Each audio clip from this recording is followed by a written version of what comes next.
mentionné, vous avez été plusieurs à la mentionner, et qu'on a rendu public le 21 mars dernier, effectivement, à 3 scénarios qui ne sont pas des scénarios prescriptifs, en fait. C'est des narratifs. C'est-à-dire, on se met dans une configuration en disant, une configuration où on a regardé depuis la production jusqu'à la consommation, en passant par l'organisation des filières. Et les scénarios sont très contrastés de ce point de vue-là, qui disent, mais est-ce qu'on atteint un état d'équilibre? Parce que, à la différence de pas mal de scénarios qui ont été faits, un scénario de l'INRI, on a voulu avoir, nous, une dimension économique et une dimension environnementale qui est intégrée. C'est-à-dire que les scénarios sont chiffrés.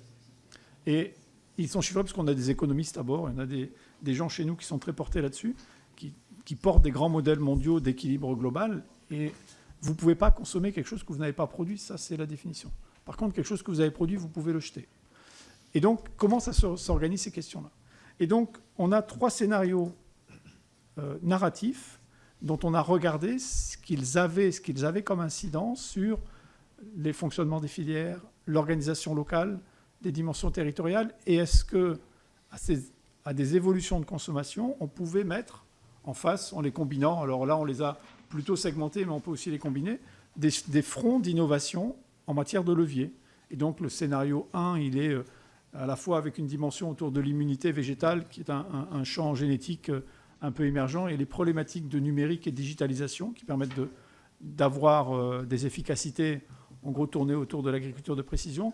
Un deuxième bloc qui rejoint un peu ce que je disais tout à l'heure sur le microbiote, c'est-à-dire, mais en fait, on travaille avec ce qui s'appelle des holobiontes. Nous sommes aussi des holobiontes, savoir c'est un organisme avec les microbes qui l'hébergent, et c'est ce que l'on voit, en fait, c'est le fruit de l'interaction de tout ça. Et donc, en fait, la plante, si on la regarde comme étant un holobionte, qu'est-ce que ça ouvre comme perspective de recherche? Entre maintenant et 2050, notre ambition est sur ce sujet-là d'être les premiers mondiaux. Et puis le troisième, c'est de dire, je regarde les territoires agricoles comme étant à la fois des lieux de régulation, et en même temps, on a combiné ça avec un narratif autour de la consommation localisée, et donc des territoires que vous pouvez retrouver dans les programmes alimentaires territoriaux, en fait, où on voit bien qu'il y a une forme de relation qui se crée entre l'endroit où on a produit et l'endroit où on a consommé.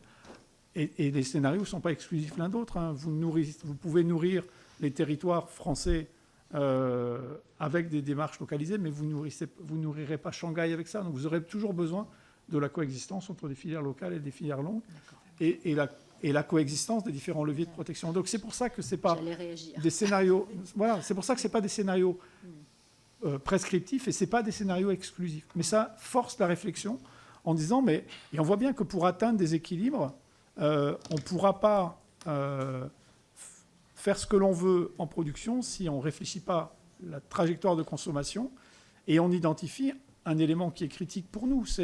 Et c'est pour ça qu'on a fait, si vous regardez les scénarios, il y a des échelles, des fourchettes hautes et basses de production. Et c'est de dire, mais en fait, si on est en dessous de l'échelle basse de production, il y a des trucs qui ne fonctionnent pas. Si on est au-dessus, on gagne des degrés de liberté. Et il y a un enjeu majeur à la dimension production. S'il y a une critique à faire à ces scénarios, parce qu'il faut se flageller un peu de fois de temps en temps, en fait, on a fait le choix de ne pas intégrer de façon massive et totalement explicite l'impact du changement climatique. On a fait une forme de scénario moyen.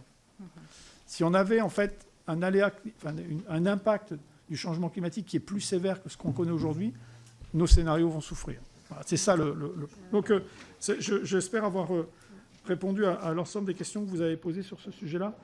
Pour nous, c'est un exercice extrêmement important de faire